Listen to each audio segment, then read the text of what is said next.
Hello friends, welcome to my channel. आज के इस वीडियो में हम लोग बिहार स्टेट के शिक्षण कला एवं अन्य दक्षता के प्रीवियस ईयर क्वेश्चंस को आपके साथ डिस्कस करेंगे। और इसके पहले की वीडियोस में भी हमने शिक्षण कला एवं अन्य दक्षता के प्रीवियस ईयर क्वेश्चंस को आपके साथ डिस्कस किया है। अगर अभी तक आपने उन वीडियोज़ को नहीं देखा है तो उन वीडियोज़ का लिंक आपको डिस्क्रिप्शन बॉक्स में मिल जाएगा, आप उन्हें जाके देख सकते हैं। तो बिना देरी किए चलिए आज का ये वीडियो स्टार्ट करते हैं। तो आज की इस वीडियो में हम लोग 15 सितंबर 2023 के शिफ्ट 1 में पूछे गए शिक्षण कला एवं अन्य दक्षता के क्वेश्चंस का ही डिस्कशन करेंगे। तो क्वेश्चन नंबर 1 है, अधिगम प्राकृतिक क्रिया है।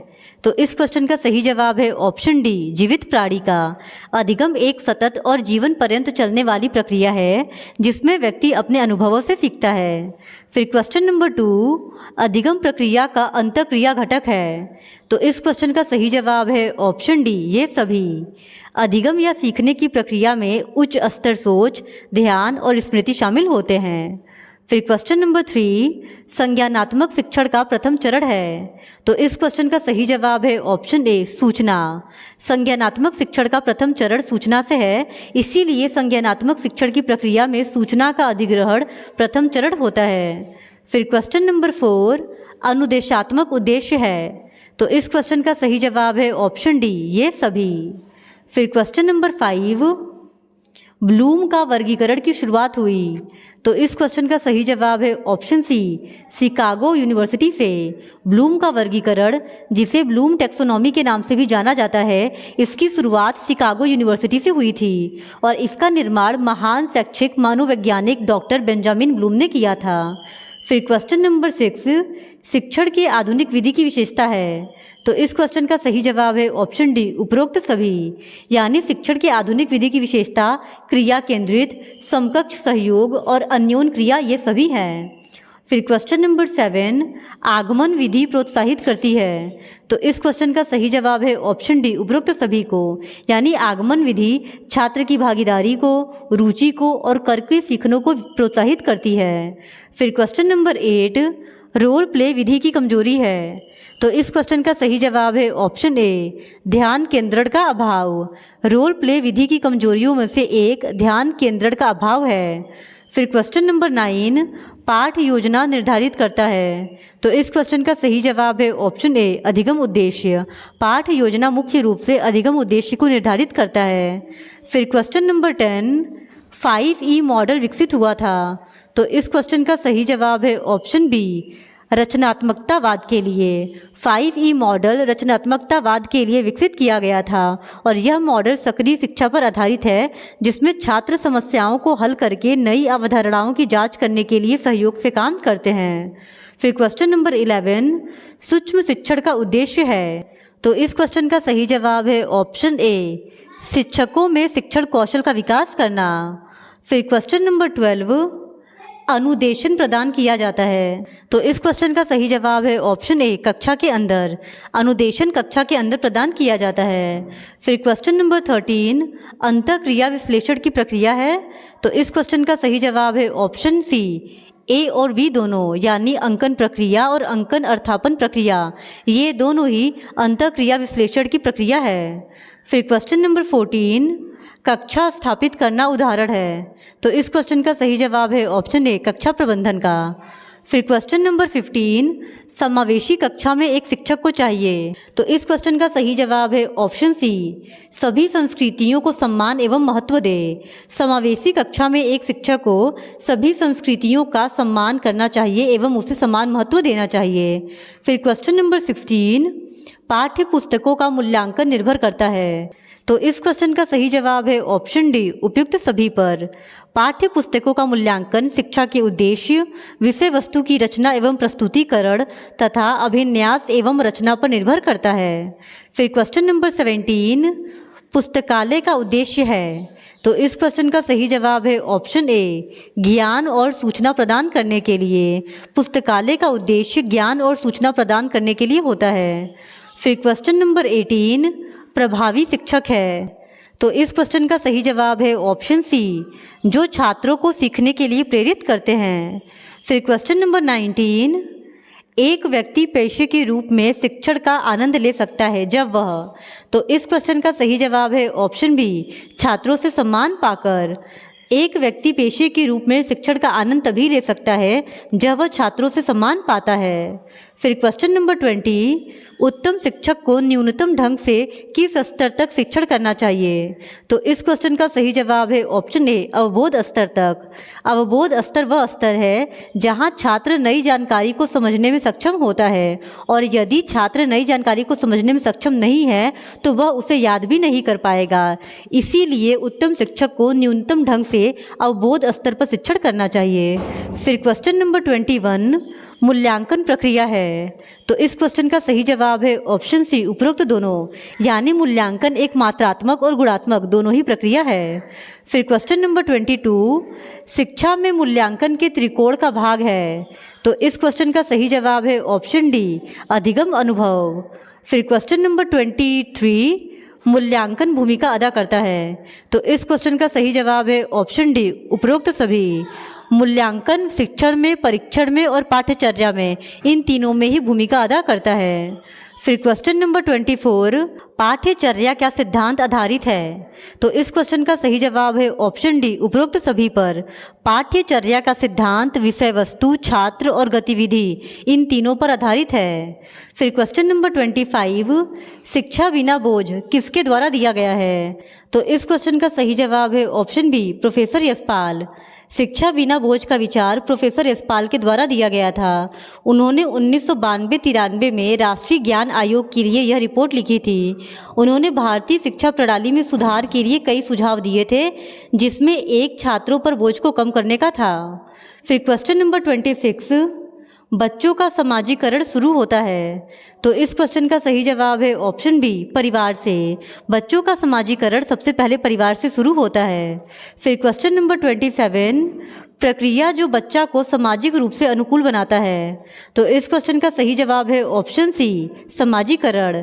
समाजीकरण की प्रक्रिया बच्चा को सामाजिक रूप से अनुकूल बनाता है, और समाजीकरण वह प्रक्रिया है जिसके द्वारा व्यक्ति अपने समाज के मानदंडों, मूल्यों और प्रथाओं को सीखता है। फिर क्वेश्चन नंबर 28, अच्छे छात्र वे होते हैं जो। तो इस क्वेश्चन का सही जवाब है ऑप्शन ए, जो हमेशा सीखना चाहते हैं। फिर क्वेश्चन नंबर 29, छात्र सबसे अच्छी तरह से सीखते हैं। तो इस क्वेश्चन का सही जवाब है ऑप्शन ए, करके। छात्र सबसे अच्छी तरह से करके सीखते हैं। फिर क्वेश्चन नंबर 30, वास्तविक वस्तुओं को शिक्षण सहायक सामग्री के रूप में दिखाना चाहिए। तो इस क्वेश्चन का सही जवाब है ऑप्शन डी, उपरोक्त सभी। वास्तविक वस्तुओं को शिक्षण सहायक सामग्री के रूप में दिखाना चाहिए, क्योंकि इससे रुचि को प्रोत्साहन मिलता है, जिज्ञासा बढ़ता है और बच्चों की भागीदारी भी बढ़ता है। यानी ऑप्शन डी इस सवाल का सही जवाब हो जाएगा। फिर क्वेश्चन नंबर 31, गौतम बुद्ध के प्रवचनों की भाषा थी। तो इस क्वेश्चन का सही जवाब है ऑप्शन सी, पाली।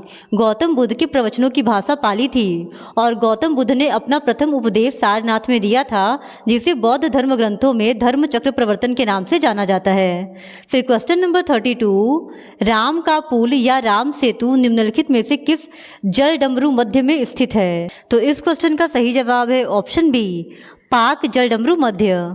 राम का पुल या राम सेतु पाक जलडमरू मध्य में स्थित है। राम सेतु या एडम्स ब्रिज एक पुल जैसी संरचना है जो तमिलनाडु राज्य में स्थित पंबन द्वीप को श्रीलंका में स्थित मन्नार द्वीप से जोड़ता है।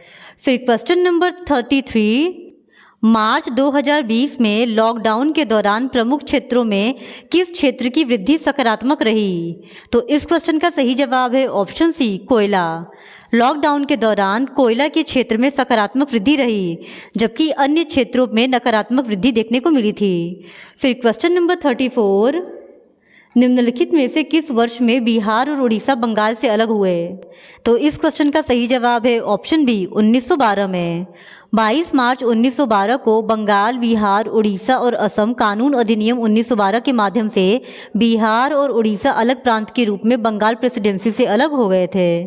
फिर question number 35, Patna marine drive Bihar का थेम्स पथ का संस्करण एक एक्सप्रेसवे है जो डैश के साथ चलता है। तो इस क्वेश्चन का सही जवाब है ऑप्शन ए, गंगा नदी।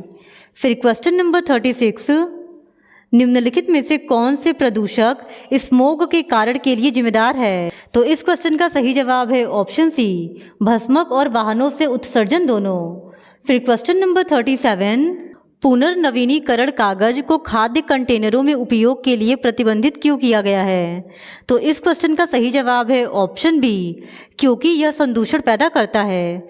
पुनर्नवीनीकरण कागज को खाद्य कंटेनरों में उपयोग करने के लिए प्रतिबंधित किया गया है क्योंकि यह खाद्य पदार्थों में संदूषण पैदा करता है।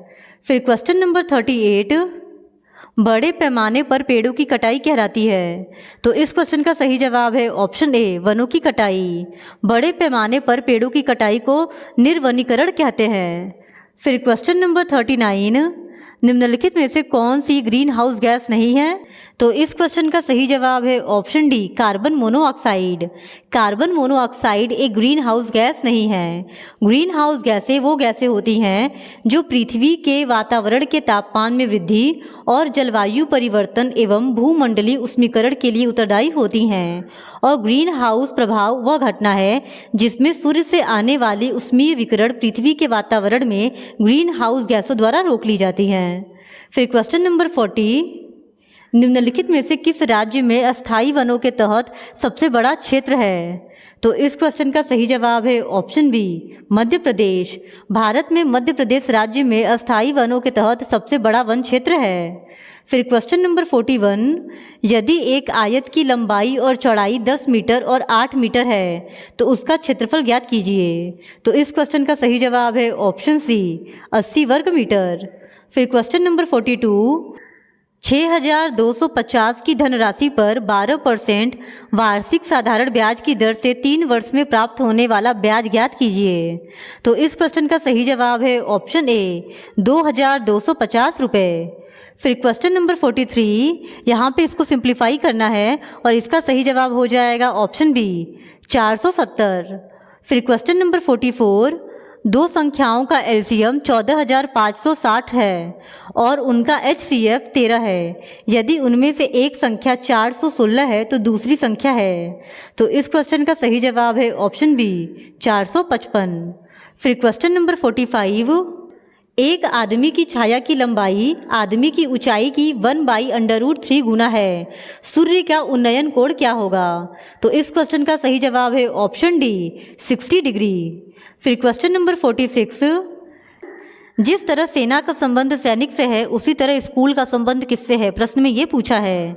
तो इसका सही जवाब हो जाएगा ऑप्शन सी, विद्यार्थी। जिस प्रकार सेना में सैनिक होते हैं उसी प्रकार स्कूल में विद्यार्थी होते हैं। फिर क्वेश्चन नंबर 47, वह शब्द चुने जो समूह के अन्य शब्दों से सबसे कम मिलता जुलता हो। तो इस क्वेश्चन का सही जवाब है ऑप्शन सी, जर्मेनियम। पीतल, डुरालुमीन तथा कांस्य ये सभी मिश्र धातु हैं जबकि जर्मेनियम एक धातु है। इसी वजह से ऑप्शन सी सही जवाब होगा। फिर क्वेश्चन नंबर 48, तो यहाँ पे हमारे पास एक सीरीज़ दिया गया है और हम लोगों को बताना है कि इस सीरीज़ में नेक्स्ट कौन सा टर्म आएगा। तो इसका सही जवाब हो जाएगा ऑप्शन बी, 144। फिर क्वेश्चन नंबर 49, एक निश्चित कोड में पेजेस को RDIHU और राइट को YUKWG लिखा जाता है। उसी कूट भाषा में अदर को कैसे लिखा जाएगा? तो इस प्रश्न का सही उत्तर हो जाएगा ऑप्शन बी, QWJHT। फिर क्वेश्चन नंबर 50, कुसुआ रवि की पत्नी है, गोविंद और प्रभु भाई हैं। गोविंद रवि का भाई है, प्रभु कुसुमा के। तो इस क्वेश्चन का सही जवाब हो जाएगा option C, brother in law, यानी प्रभु कुसुमा का ब्रदर इन लॉ है। तो आज की इस वीडियो में हमने शिक्षण कला एवं अन्य दक्षता के एक और प्रीवियस ईयर क्वेश्चन पेपर को डिस्कस कर लिया है। और अगर आप इसी तरह और भी प्रीवियस ईयर क्वेश्चन पेपर को देखना चाहते हैं तो please do subscribe to my channel and like this video. Thank you very much.